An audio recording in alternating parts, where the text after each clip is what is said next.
It hung on my wall until my father happened to really read it. This country has scars too. Okay, now I gotta rewrite it if you didn't get green out of that. Okay. Hi everybody, I'm Karen Scott. And I'm gonna just start on in. The first poem is called Crazy Quilt for Ben. And it has an epigraph, and it's: some bright souls decide this mortal plane is too icy and dull to sustain the wonder of existence and drift away into endless sunshine. Alexander Scott. Felicia taught me how to fold a fitted sheet. Laura taught me what it's like to have a sister. Jackie taught me how to be a friend just by staying in place. Thomas taught me how to be us. Alex teaches me how to navigate the minefield of interpersonal relationships and pronouns. Our lives, these crazy quilts, bits of memories and experiences sutured together, bright colors, muted scraps, intricate patterns of silk, cotton, velvet, satin, and denim. Crazy quilts to drape across our shoulders the way you draped your arms over ours. You are lovely herringbone stitching here, a little heart peeking out from under a velvet leaf, a peace sign, a bit of knitted cap, a tiny pirate flag, a shiny metallic thread like the E string on your bass, top stitched over our past into our present, cut off too soon. This one's called Glamour. We were glamorous once, your dad and I, long before you came. I made that dress. Yes, I used to sew. Floor length, one-shouldered with a contrasting sash. Your father did not even try to hide how uncomfortable he was in that three-piece suit. He's not smiling, I know, because he saved his smiles for me, made others earn them like rare treasures. This was before we moved to Baltimore. The news that a man was shot while dancing with his own wife in a club ended our nights of going out. We partied with friends, but no more dancing in strange places and dark bars. No more nights on the town, which suited us just fine. No uncomfortable suits, no hand-sewn gowns, but we were glamorous once.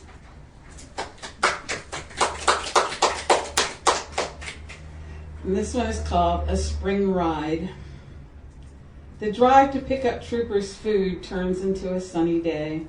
I roll past pastures and trees in bloom.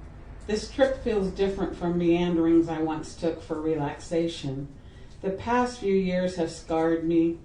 This country has scars too. My state in the last election, blue islands surrounded by a sea of red, no longer allows me to imagine that any farm lane might reveal a kindly soul who would offer directions if I were lost. Instead, a kindly soul who would Instead, I worry that I might be shot on sight and disappear in the acreage. My family left to wonder at my disappearance.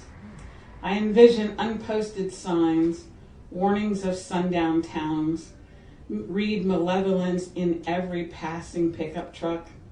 I drive by a sheep pasture on the outskirts of town, lambs gambling beside their grazing dams, their innocence on display. We have lost our innocence. We've lost our hope in the goodness of people. We expect violence from every quarter, hatred in every encounter. At least the people at the Tractor Supply Company seem friendly.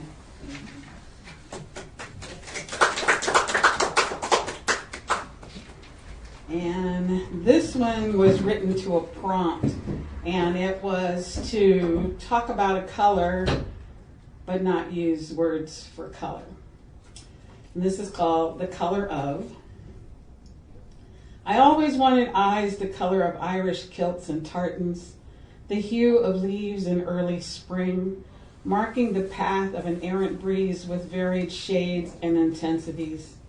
In the time of Watergate and Jane Fonda in Vietnam, I asked if my first contacts would make my wish come true.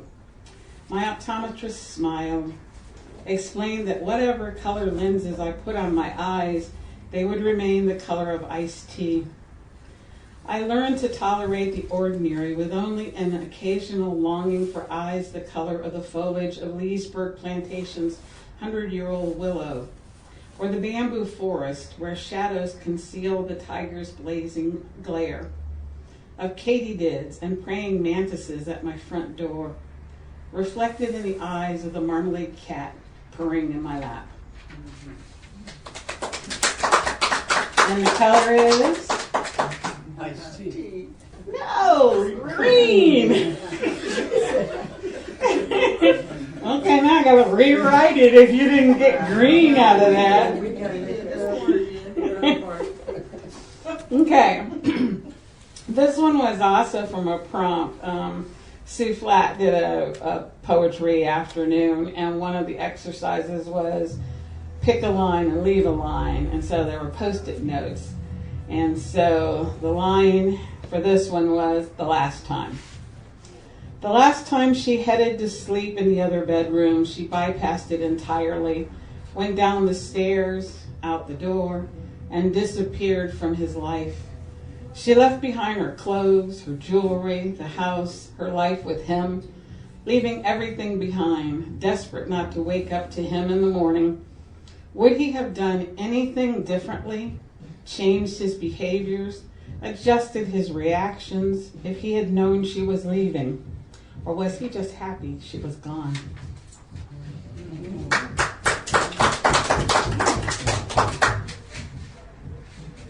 This one is the wedding band. Some girls need a diamond engagement ring and wedding band set. I only wanted a circle of yellow gold.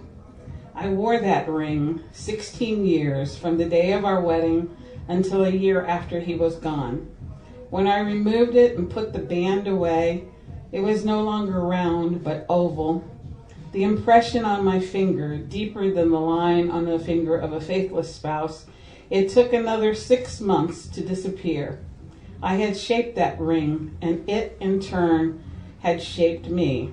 The way loving him and living with him had changed me too. More assertive, more capable, able to live without him, because love may be undying, but husbands are not.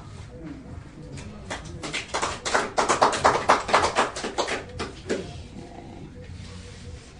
This one is Time Cascade. We tell time like griots, by seasons and events, the highs and lows of our lives, not by days and weeks on the calendar. Spring arrived with the last full moon. Rains gave us a drought-free summer. I got Trooper that fall for my birthday. We tell time like griots.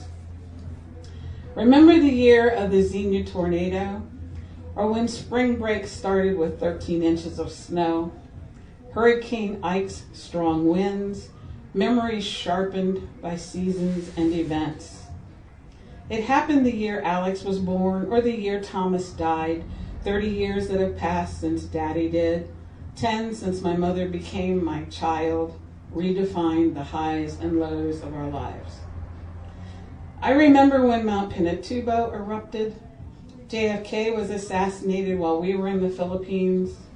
I measure love by the moment I first saw you, not by days and weeks on the calendar.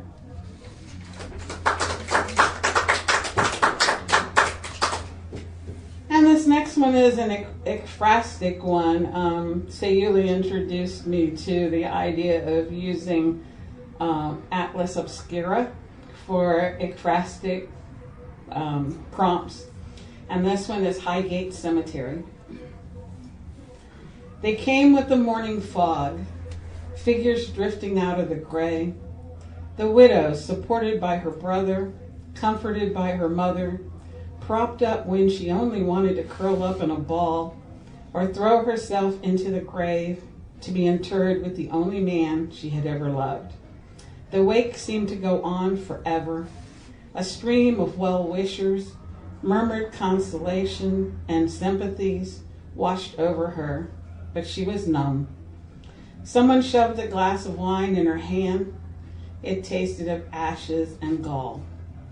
She wanted to retreat to their bedroom, now her bedroom, close the door on the voices, drift into oblivion. Oh, I picked out a really sad set of ones. Okay, let's see. This one is called My Nights. And a real short backstory is that my father was always one of my knights. He came to my rescue whenever I was in trouble. And then when I got married, he handed me off to my next knight. So, my knights. Here's to my knights in high-vis gear who ride to my aid despite inclement weather and inopportune times, who arrive with a smile or a joke to break the tension. You keeping out of trouble? I'm trying to. I've never been caught. Maybe I should hang out with you. Who get right to work and send me on my way. There to jumpstart the car when my battery is dead because I sat in the driveway talking too long on accessory. There to open my door when I've locked the keys inside. There to inflate my spare, put it on the car after the tire falls victim to roadway debris and screws. There's the problem, you know? You're not supposed to run over these. I know, but that stuff is everywhere. Here's to the contract workers of AAA, the battery cars, the tow truck, and flatbed drivers, knights dispatched in my service for over 25 years after the last of my own personal knights succumbed. Okay, this one is called Air Force Brat because military children are considered, whatever service branch their dad is, considered brats. And I was. My father was in the Air Force for 27 years. So, Air Force Brat. As a teen, I read Mad Magazine, giggled over the antics of Spy versus Spy, Alfred E. Newman's What? Me Worry? I sang the song parodies, some of those lyrics replacing the real lyrics in my mind. To this day, I can still sing the lunchroom song to the tune of the Air Force fight song. I had a poster on my wall then, the Pledge of Allegiance, written in red and white, to represent the stripes of the United States flag. I will pledge allegiance, it began, and continued as a standard pledge until the last three stripes. When it is one nation, with liberty and justice for all, including, followed by a string of derogatory racial terms. It hung on my wall until my father happened to really read it and made me take it down. I still have it somewhere. Most days I still feel that sentiment.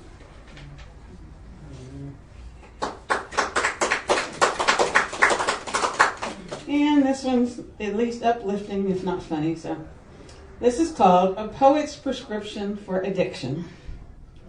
A doctor whose passion is treating the compulsions, as well as all the factors that make recovery difficult, reasoned that addiction starts with brain chemistry. Recovery is all about chasing the dopamine and redirecting the pursuit to more acceptable sources.